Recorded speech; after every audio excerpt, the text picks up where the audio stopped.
Welcome to the Kinder Mind podcast, where we're devoted to opening up conversations and destigmatizing mental health. We'll bring you interviews with practitioners in the field of mental health, researchers uncovering new knowledge and best practices for treating mental health disorders, and individuals sharing their mental health journey.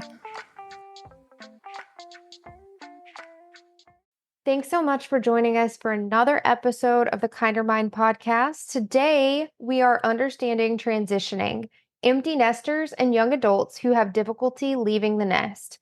I'm joined with our guest speaker today, Ericka Connor, LMSW, who's going to talk to us about this very interesting topic. Thank you so much for joining us today, Ericka. Oh, well, thank you so much for having me.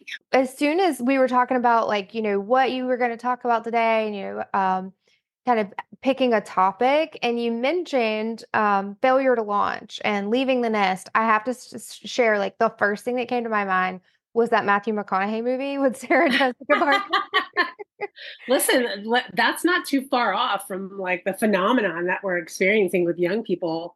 So I totally hear you. I think about that too, but it's awesome because that movie kind of brought, the attention to that phrase. And seriously, what's going on with young people today? Who knows? Right. Yes. So I love that I had a frame of reference because when that movie came out, it was definitely before I was going to be leaving home. So I never really thought about it from a lens of what if that were me? Or what if that were a friend of mine? Or how are those parents feeling? So I love that we're talking about this today. So just kind of to jump in with the questions I have for you, thinking about it from a general understanding perspective of what the different folks in this multifaceted problem or situation are dealing with, let's start with the parents. So what are some of the common psychological challenges you would say are faced by empty nesters when their children leave home? Yeah, I think that's a great question. I would honestly say just um, being an empty nester myself and just kind of witnessing what the people around me and other parents are experiencing, the primary thing I think that parents are experiencing is like a loss of identity. I think mothers in particular have this, their role is to be a mother. And I think that's difficult to let go. And they don't really view it as a transition. They see it more as a grieving process. I think people have a lack of purpose and they experience a general grief that kind of mimics the loss of somebody, this can go on for weeks to months. That would kind of be, I guess, a normal time frame. But we're talking more about the folks that are having long-term issues where they really have difficulty and experience a lot of loss there. We have parents that are faced with confronting the state of their relationship or their marriage with their relationship with a partner, kind of the reality that they have to discover and create activities that keep them busy, maybe, or finding a lifestyle that has purpose. So I think there's a lot of different components to it for parents and caregivers. But I think the primary focus is that they really have to understand that the relationship is going to change with their child. And I think a lot of people really don't feel comfortable being uncomfortable with that, or they don't really know what that looks like. So there's a lot of fear involved in that process. So that's, I would say, the primary focuses for, adults and caregivers that are having children move out of the home and moving on. No, that makes a lot of sense. And as we know from that feeling of loss and fear and sadness, that can create a lot of, anxiety and depression. So with that in mind, could this trigger any type of medical or psychological conditions that those parents now are facing because of this big life change? I think this having children and raising kids, I think, well, first let's look at it in two parts. Well, I would say there can be unhealthy enmeshment with our children where we maybe latch on to raising our kids or kind of creating an identity around our kids because we're trying to avoid dealing with maybe an underlying issue. So not having a distraction at home or, kind of the busyness that comes with having kids can trigger possibly confronting issues that you've been putting away for some time, like maybe relationship difficulties, maybe depression, anxiety. We're pretty good at busying ourselves up and not really dealing with those things. But, being an empty nester is a great time to maybe unpack some of the difficulties or some of the traumatic experiences in your past, or maybe some mental health issues that you've been kind of sweeping under the rug. So there is good to being an empty nester when it comes to like time for yourself and time to maybe explore some of the things you've been struggling with, but you really just didn't want to confront. So that is where maybe I would say, but the other part would be, yes, you know what? That kind of loss can also trigger an individual to experience like a great deal of anxiety or depression or, other mental health challenges. So, I mean, it could be, either of the two, we wouldn't rule out. Absolutely. No, that makes a lot of sense. So, thinking about that next step, that transition in life, now that their child's out of the house, how can empty nesters find a new sense of purpose or identity after their children move out? Yeah, it's a great question. Um, well, listen, I think it's really important to start this process before your child leaves the nest. I mean, you really need to kind of communicate your anxieties and your fears with, others. I would say, please don't give in to the desire to talk about that with your kid, because you really want them to experience that journey to the fullest. So you really don't want to continue an enmeshment with your child. So I think it's natural to say things like, I'm excited for you to move on, but I do feel sad because I've really loved, you being at home and I've enjoyed this relationship. So yes, you need to express those feelings and maybe some anxieties. I would try to find peers, like other parents who've experienced this before, or if you don't know anyone, I think it's important to reach out.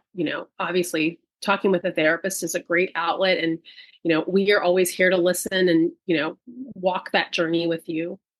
I think it's important to have discussions with your kids about anything you're anxious about in particular, because I know there's a lot out there about like kids being safe and all these terrible things that happen to kids when they go to college, but you have to kind of remember that those are very isolated events and instances. So if it makes you feel better, listen, talk about, what the expectation is for your kids if they encounter a medical emergency, or let's talk about campus safety, or let's talk about, drinking and, getting rides home and being safe. Like, I think if you've covered those topics with your kid, it will certainly lessen the anxiety because you feel like your children are prepared. Um, I'd also, try something new, like try to incorporate something new into your lifestyle. Be social, explore some hobbies.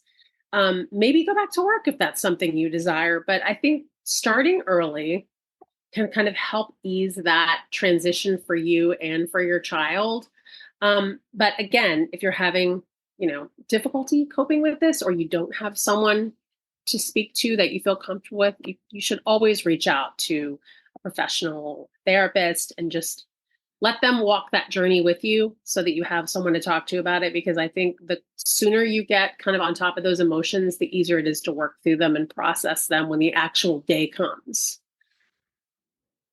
I love that you think about like, starting that early so that when it happens, you're ready for that.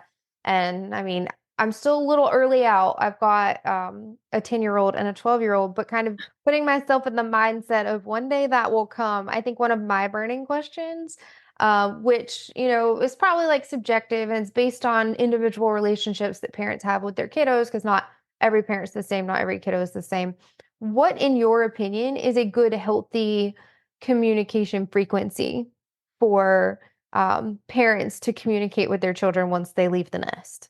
I love that you asked that question because I had this conversation with some of I have some young people in college right now.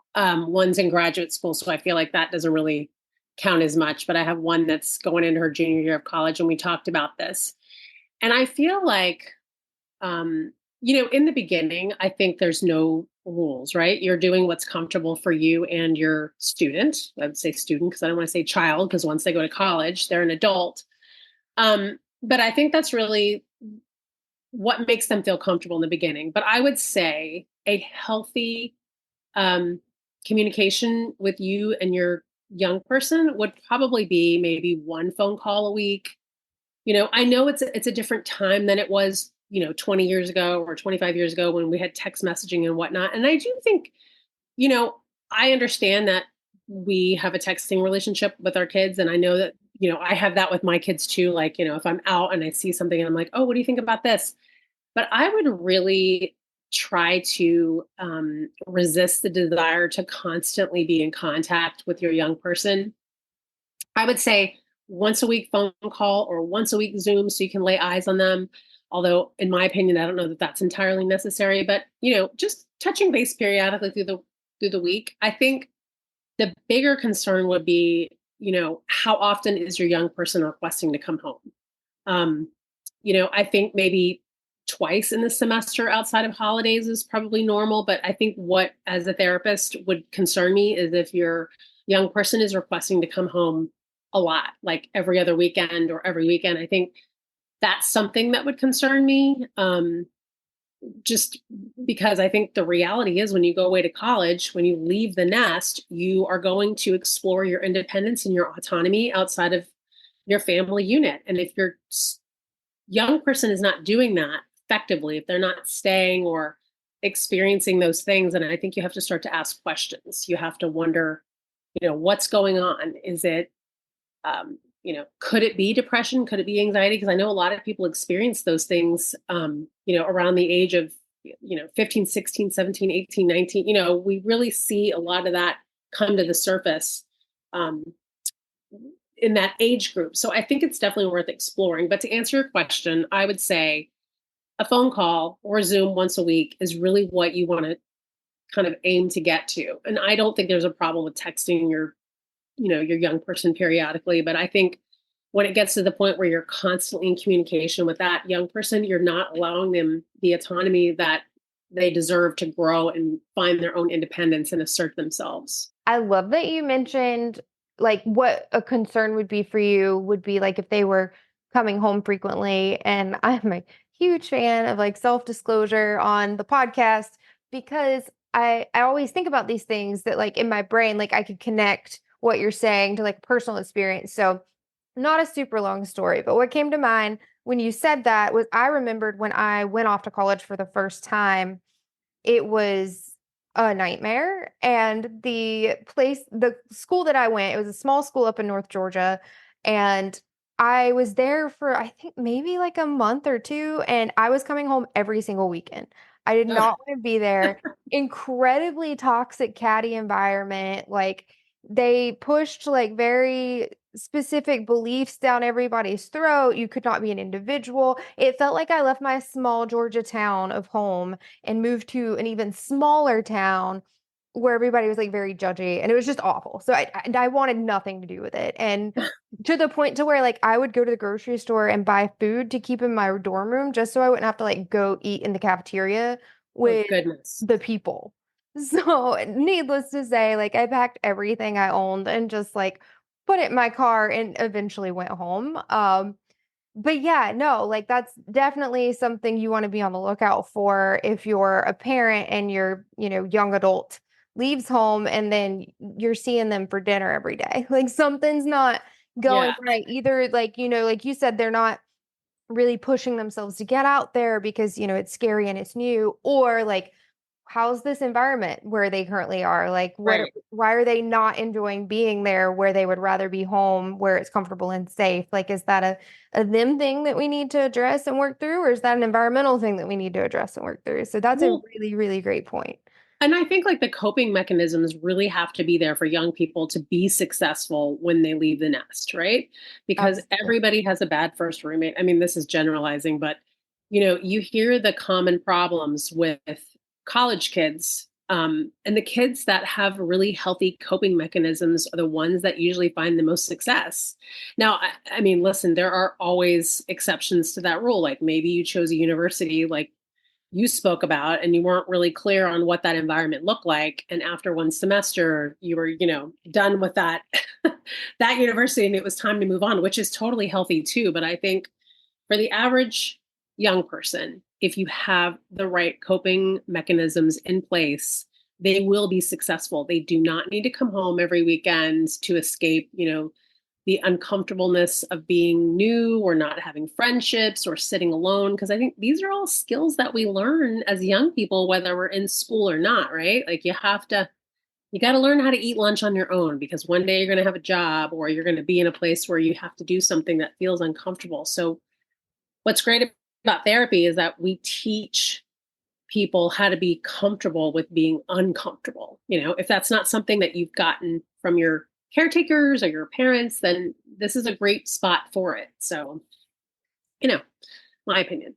No, and I love that opinion, and I wholeheartedly agree. Like, I can definitely say like it took me longer than a lot of people, because I grew up an only child to develop that being okay with like feeling uncomfortable resilience that you need to be a successful adult and thrive out there. So, much younger, it would have terrified me to go to a movie by myself and sit alone and have a meal. And now I'm like working with clients on like, you don't understand. It's so great out here once you can just get comfortable in your own skin and find that like Right? purpose and like happiness within you. Like it doesn't have to always be attached to another person. And unfortunately, like, folks that don't overcome that on their own and, constantly look into other people to find that, value or those affirmations or really that purpose, that's where we sometimes see, really unhealthy attachments and relationships develop. So absolutely. Therapist to therapist. I think our common theme we're sharing right now is the sooner you can get okay with being you and being you out and about and you doing the things that you enjoy, you'll feel very confident and comfortable and be very well rounded into going out there and, being a part of a relationship or being a better friend. So definitely something to try either on your own or with the support of a therapist. Yeah. And also acknowledging that, everybody is experiencing the same feelings, right? But we don't know that until we share that with someone else. That's an important message for young people, is to understand that they're just not alone in those thoughts or those feelings. And parents too. So, thinking about our young adults, how can young adults overcome the fear or anxiety associated with leaving the nest? So I would say it's preparation and communication.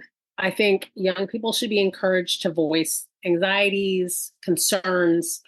This should be an ongoing discussion with your young person, because I think it is very natural to feel both of those things before going off to college. Sometimes young people have difficulty speaking with their caregivers or their parents about these things. So, an objective party is always great for a young person, because then they can express those emotions without judgment. So, if there's not someone they feel close to that they could communicate with, again, having a therapist is a great idea, because a great therapist is going to validate those feelings and encourage them to kind of keep going on that journey of independence. And just preparing, like, what are they having anxiety about? Where does their concern lie? Are they nervous about schedules? Are they nervous about friendships? I mean, there's just so many things to think about. So I think preparation and communication would be probably the two most important things to take into consideration. And I know you mentioned, worry about schedules and, really getting to the bottom of like, what are they worried about is a great strategy. So then thinking about that, what psychological factors might contribute to a young adult's like reluctance to leave home? Well, I mean, I think the reality is, if a young person has any type of underlying mental health disorder, I mean, so many kids struggle with anxiety and depression. I mean, we can go on and on about the causes of those and social media and, all those great things. But I definitely think if your child has any kind of underlying mental health disorder, I think they're going to be the young person that's going to struggle a little bit more, maybe have more concerns. I think there's some family dynamics that can come into play too. I think we have talked a little bit about enmeshment, where maybe that young person feels their parents rely on them, or their parent's identity is wrapped up in their young person. So the young person really feels a reluctance to leave because they don't want to disconnect. We have like birth order, right? Like your oldest child is probably going to be a little bit more nervous or concerned because that's just who they are and what their make is. They're a little bit more cautious. Is there dysfunction in the family? I mean, are they afraid to leave? Because if they left, maybe, there's alcoholism or there's, relationship problems with the parents and the young person is there to kind of be a mediator. There's so many things to take into consideration. I think the primary one is, are they supported in their decision to leave the nest? Like, do they feel encouragement? Do they feel like, they can call home if they're worried or they need support? So I think there's a lot that goes into it, but I definitely think if there's dysfunction or mental health concerns, it's going to be a more difficult transition just by nature of, what they're struggling with already. But I think that a very well supported, balanced individual is not going to have as much difficulty as maybe somebody who has some dysfunction or mental health in their background. That makes a lot of sense. So thinking about it from a therapist aspect or like a clinical aspect, what are some effective interventions that you've utilized, that you've researched, that you've heard of, that are really helpful for families that are struggling with this transition? I mean, I really do think that goal setting and mindfulness therapy, I think both of those together will create a recipe for success. I think you have to understand, like, what is the goal of that child going on or that young person going on to college or to leave the home? Like, what's their goal? Their goal is to be independent, healthy young people. So you always have to really keep that in mind. And I think we also need to remember that this is the ultimate reward of parenting. This is the goal of parenting, is to raise a young person to be healthy and happy and independent. And we really want that success for them. So you have to remember that's the goal. You also have to take care of yourself. I mean, as a parent and a young person, be kind to yourself. I mean, you are going to struggle. You might feel, as a young person, you might feel anxious or upset, or maybe you're doing Greek life and you don't get the house you want. And you have to really understand that there's going to be failures along with successes when you leave. And I think parents have to remember that too. Like, you're not going to be great at everything when your young person leaves. It might take you a little bit longer to get past it and to kind of grieve the loss of that relationship with your young person as you know it. But you really have to be mindful of where you are and where you will be, because down the road, it'll pay off. You'll have such a fulfilling relationship with your young person if you were there to walk that journey with them to independence. And young people should also remember not to ask for, you have to ask for help. You have to feel like you can ask for help or talk to someone when you're really struggling, because validating those feelings and kind of moving through them is what gets you to the end goal. So those are the two things I would recommend remembering. Those are wonderful recommendations. Thinking about, if it were your advice and you were talking to parents and young adults, what would your advice be to facilitate like a smooth transition? To parents, give yourself grace and understand that everybody's journey is unique. Some folks take a little bit longer to adjust to this new transition than others, so please give yourself grace. Parents should view this phase of life as acknowledgement of success, because our job as parents is to raise a child who will eventually become completely independent of us. And this phase should be compared to like potty training or attending kindergarten. However painful, it's just another phase in life. And I really encourage parents to embrace this phase so that your young person respects you as a parent and hopefully wants to be a friend with you as an adult. And to young people, I would say, do not give into isolation. I would say yes to all reasonable invitations. I mean, go to dinner, go to the movies, go to football, go to study club. Just say yes to all reasonable invitations, because isolation is not a productive behavior. It can be difficult to try new things, but you can do it. And you need to just embrace your independence. And just most of all, if you're having difficulty, know that you're not the first one and talk to somebody. Please just reach out and talk to someone if you're having difficulty. Thank you so much, Ericka Connor, LMSW, for joining us today to talk about failure to launch and empty nesters. I think it's been a really great discussion, and there's been tons of really great tips and advice. Again, we definitely want to center on you don't have to go through this alone. Like, find a community, talk to a professional. If anyone out there is currently experiencing this, either an empty nester or a young adult, Ericka does have availability in her caseload to work with new clients and help, like she said, walk this journey with you. Ericka also specializes in anxiety, behavioral issues, coping skills, and depression. She works with groups around body positivity, those who are currently going through cancer, and single mothers. Her age groups that she treats are teenagers, 13 years of age and up, as well as adults. You can book with Ericka by calling our scheduling team at 866-846-7765 or going to her profile at kindermind.com. Thank you so much again, Ericka. It was such a pleasure talking to you. Oh, thanks for having me. I really appreciate it. Absolutely. You take care. The Kinder Mind podcast is produced and edited by Dr. Elizabeth Barlow, with music by Pax Minerva.